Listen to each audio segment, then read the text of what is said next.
In the name of the Father, the Son, the Holy Spirit. Far more than lawful, far beyond legality.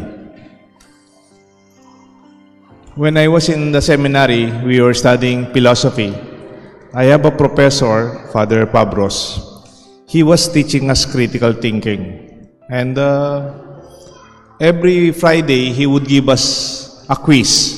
So he'll teach us Monday, Wednesday, Friday.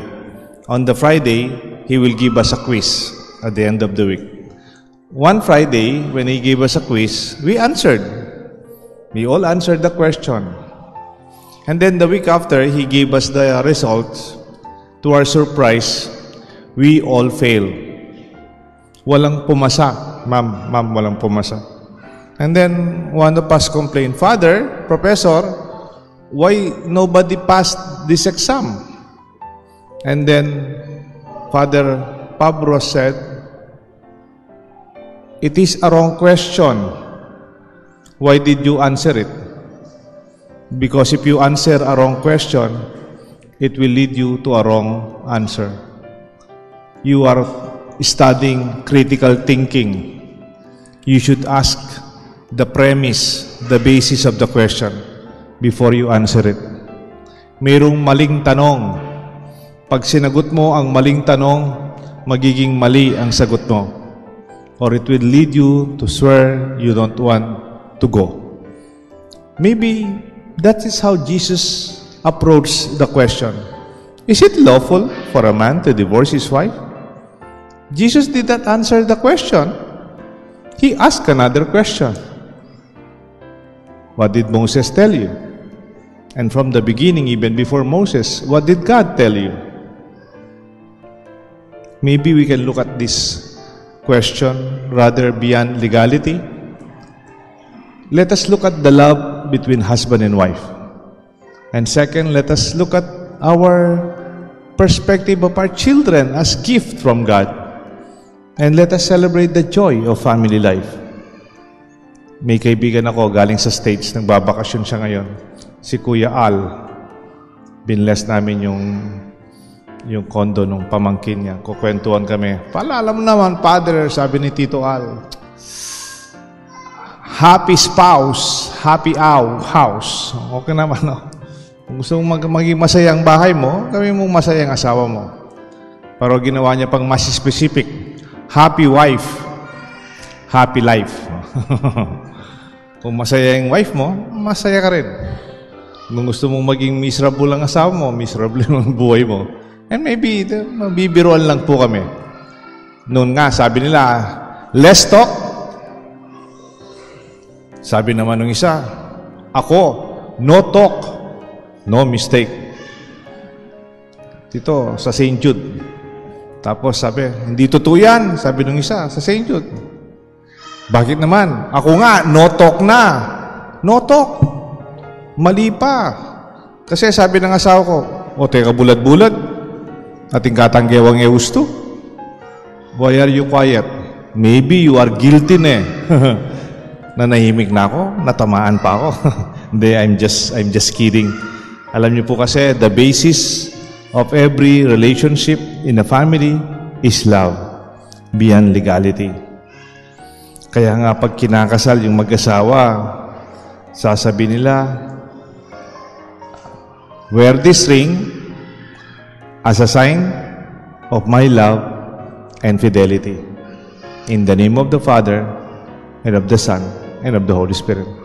That is the only basis. Wear this ring sa gisag ng aking pagmamahal. And that pagmamahal will be tested for good times and bad times, for better, for worse. In good health, even when we are sick, even when you are already in the ICU, I will not abandon you. Marami po akong ina-anoint. Hindi ko na lang po papakita yung video. There is this American military retiree. Pinaanoy niya yung husband niya. Nasa medical city. Tapos the wife, a Filipina, was on their side. And I anointed the man. He was already dying. But a few months after that, it will be their 50th wedding anniversary. And then sabi ng wife sa akin, Father, after a few months, we are planning to celebrate our 50th wedding. Can you bless us? Even for the last time? Alam niyo po, naiyak-yak ko. I blessed them. The husband is already almost unconscious. And the woman was holding his hand up to the point of death. Even death would even not separate us in the name of love. Di ba kung minsan nangangako tayo, until death do us part. That is true. But you know, kung merong lawyer dito, may abogado dito, si Attorney Boy Aison nandito.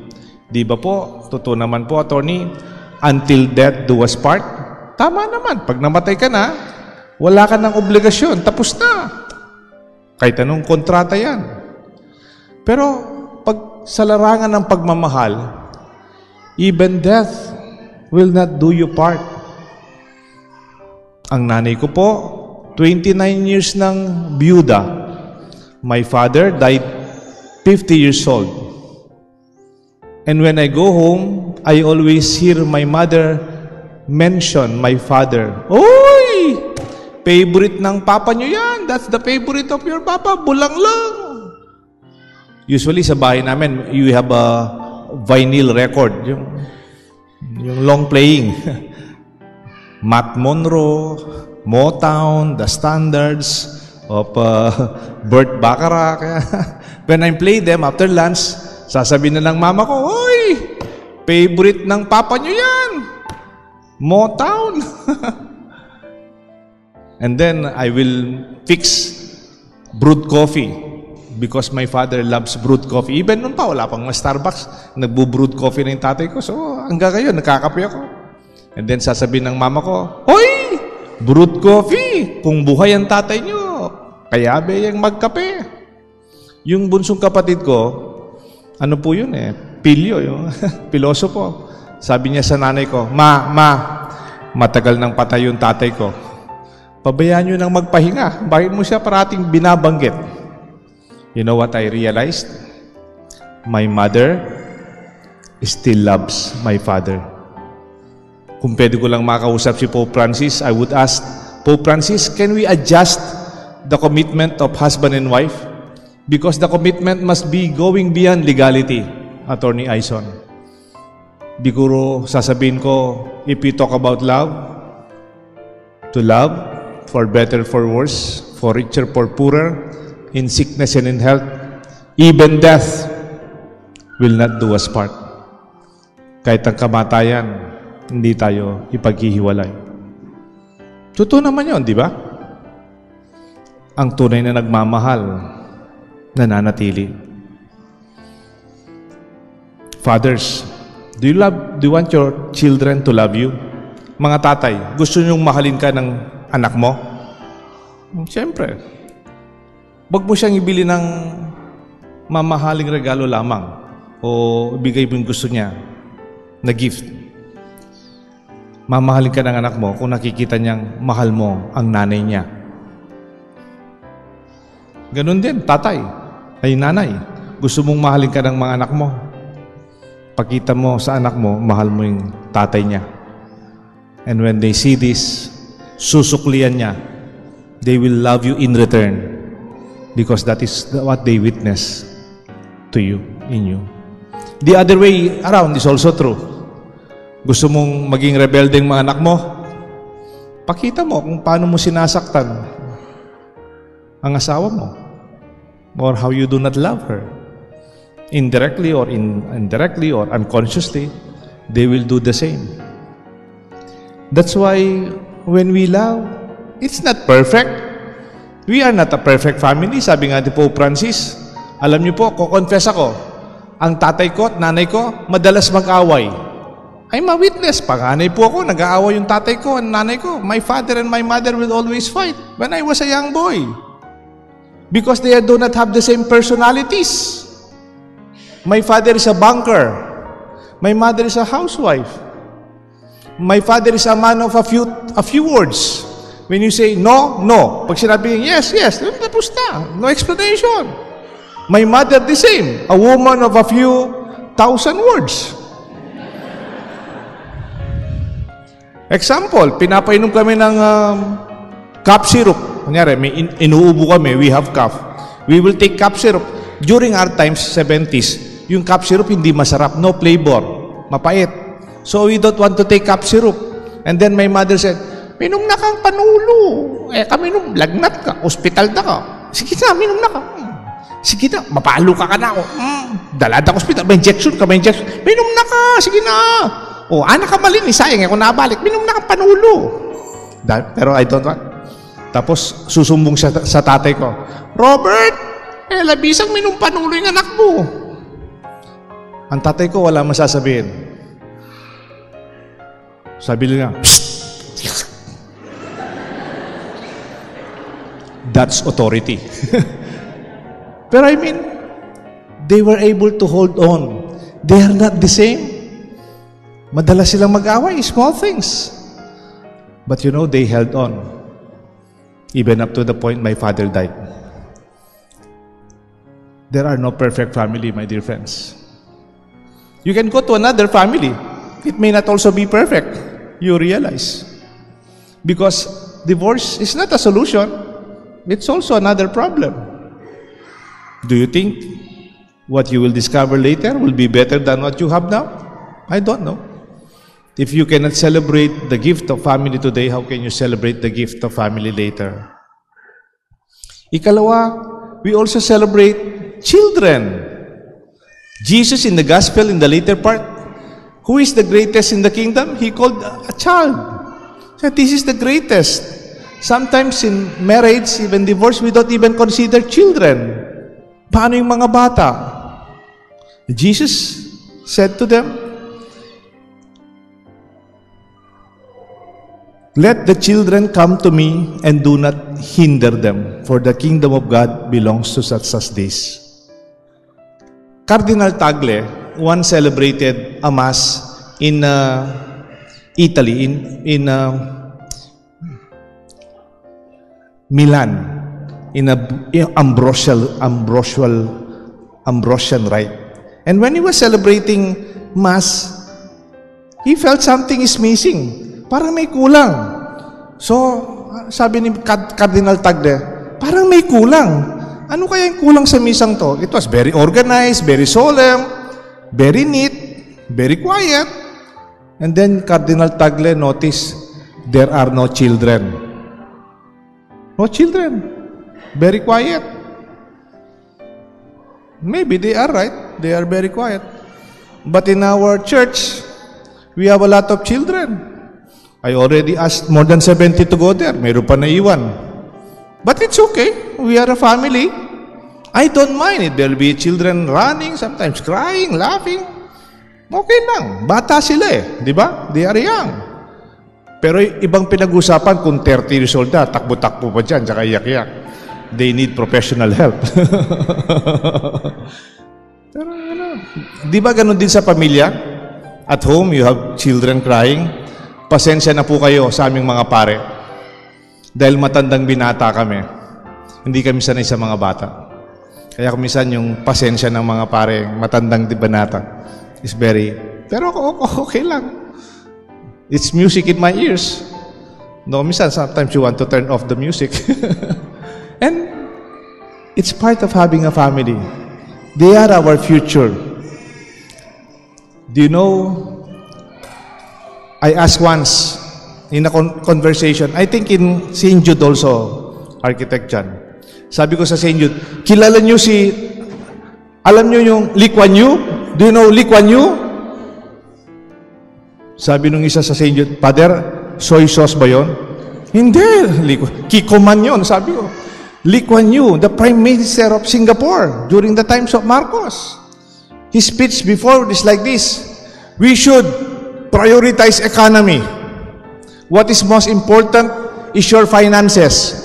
Let us make Singapore an economic giant, though it was very small. And that speech became true. Today, Singapore is one of the wealthiest country in Southeast Asia. In fact, so small as Cebu, but its capacity to become a hub of economic transaction is greater than all the rest of our countries. But later on, when Lee Kuan Yew was quite old, bago na po siya namatay, retired na, when he was already retired, when Singapore is already successful, he noticed they forgot something. Children. Young couples in Singapore don't want to have children because their priority is their profession. And then Lee Kuan Yew again made another speech when he was about to die. Sabi ni Lee Kuan Yew, today in Singapore, I attend more funerals than baptisms. We make more coffins than cradles.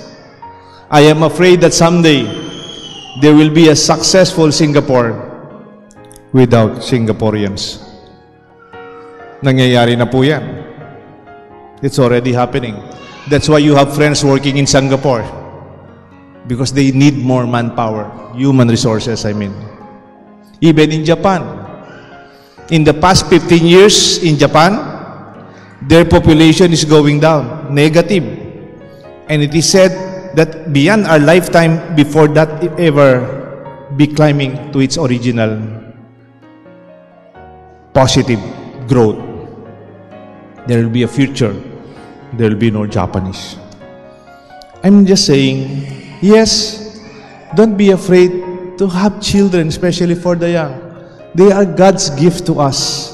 You are God's gift to us. You were born and we were born. Let's give that chance to others too. We don't not be afraid to have family. This writer, the name is Khalil Gibran. Actually, sa Pakistani. He's called the prophet, a writer. Khalil Gibran wrote something on children. It was quite a long poem. He said, when your children are not your children, because they are sons and daughters of life's longing for itself. They come through you, but not from you. And though they are with you, they do not belong to you. You may give them your love, but not your thoughts, for they have their own thoughts. You may house their bodies, but not their souls, for their souls belong to the house of tomorrow, which you cannot visit, not even in your dreams. You may strive to be like them, but seek not to make them like you. For life is not backward, nor tarries with yesterday. Ito po yung mahalaga, sabi niya, you are the bows. Yung mga magulang, you are the bows. Your children are the arrow. They are set forth, and the archer seeks the mark upon which the path of the infinite, and he bends with his own might, that the arrow may go swift and far. Let your bending of the archer's hand be of gladness, for even as he loves the arrow that flies, so he loves also the bow that is stable. Pag may anak ka, parang nababatak ka, because you want your arrow to reach its destination. Let this be our thanksgiving. The children that we have, the children that is given to us by God, we celebrate them. They are our responsibility. They are our future. Without them, we can forget what ang pinagpapaguran na ron. We call them successors. Our success depends on them. It's no longer about me. It's for them. Lastly, sorry po, mahaba yung homily ko. I apologize. I have a long homily for this Sunday. Let us celebrate family, the joy of family. One of the best gifts among Filipinos is our family life. Because isolation and loneliness reveal the lack of meaningful connections. and even companionship. It is difficult, the most difficult times, we need family to support us. I recall one Filipino who came from Singapore, again, another friend, he came from Singapore. Maganda po yung trabaho niya sa Singapore, malakas ang sweldo, but he went home, he was tulala. Nagkaroon po siya ng nervous breakdown because of the pressure of work, of his boss, the client, and the office mates. Hindi po niya kayanan itong Pilipino. Nagkaroon ng breakdown, nervous breakdown, emotional difficulties. Alam niyo po sino yung nag-heal sa kanya? Not the doctors, not medication, the family. He went home to his mother. And the siblings, mga kapatid niya, they brought him to me. And he was able to recover, to bring back his dignity and identity. Now he's working here in the Philippines. Family is a place where you go home when it is difficult already. They will embrace you. They will accept you no matter what. And do not be afraid. The family should be your safe zone. And if you don't have family, even you have the best condo, the best car, the most expensive gadgets, nothing beats family life. When you eat together, enjoy your life together. I have a friend, his name is Attorney Bong Roque, a lawyer. They go to Mass here every Saturday evening. He has 6 children. And Attorney Bong sends his college students in Manila. Malakas yung gasto siguro yan. Pero they go home every Sunday and Saturday to go Mass together. And they go out and eat. Sabi ni Attorney Bong, Father, I only have a simple ritual in our family. Misa at mesa. We go to Mass and we share one table of meal. And I think that is something that their children will bring with them even when they go back to their work and even their studies. Minsan mayroon pong isang tourism commercial sponsored by the Department of Tourism. I think this is 9 years ago. The story is like this. There is this Caucasian. He was a tourist. He was brought to an island with a tourist guide, the banquero. So he was just alone in the boat. And then they reached the beautiful island, pristine water, and then a virgin forest. And he was taking pictures of the beautiful scenes. And then suddenly he saw children. They were running and playing in the beach. Naglalaro po yung mga bata sa tubig. Malinis, maganda. And then he took the pictures from the kids from afar. And then suddenly a lola, grandmother, came. She was bringing a basket of goods, mga kakanin, merienda, cupcake, rice cake, suman, something pang merienda. And then he said to their apo, to his grandchildren, anak, kain na kayo. Anak, kain na kayo. Come, eat and have your snacks. So the children stopped playing and they began to eat. And then the grandmother saw the tourist. He was taking pictures from a distance. The grandmother said, anak. A total stranger. He was a foreigner. Anak, kain. So he saw, they don't understand each other because the grandmother does not speak English. But he was signaling, anak. So he ate with the kids. No? Suddenly, they were playing, they were laughing, they were taking pictures together. He taught the kids how to use his camera, and they were very happy. Afternoon, the tourist already left. He was saying goodbye to the children in the island. And then, when they were already alone with this tourist guide, he said to the banquero, the tourist guide, by the way, what does knock means? Knock.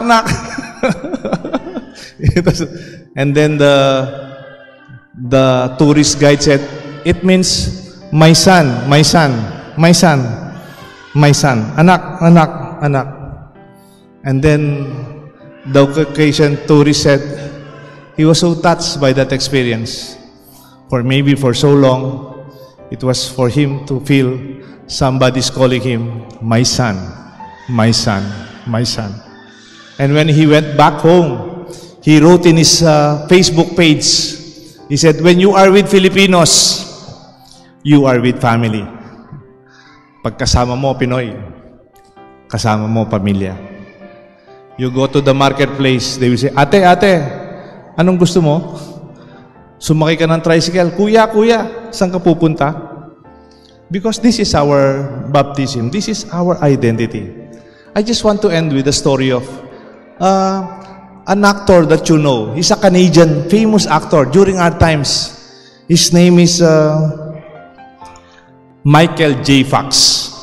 During our lifetime, our youth, he was a very handsome young boy, 21 years old, and then he was the actor at, alam niyo po yung moving Back to the Future, si Michael J. Fox yun.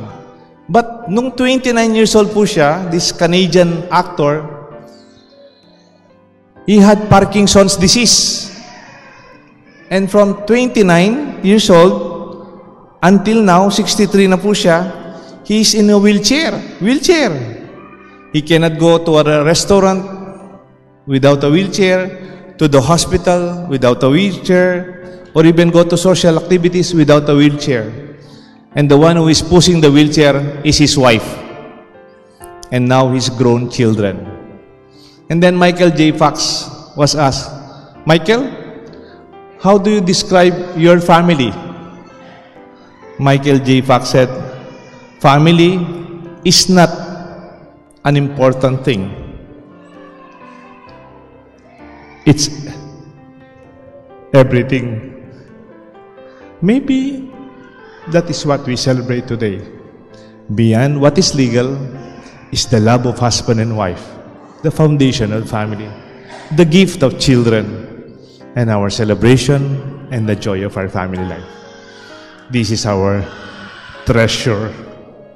Sana hindi mawala. May God bless us all, the Father, the Son, and the Holy Spirit. Amen.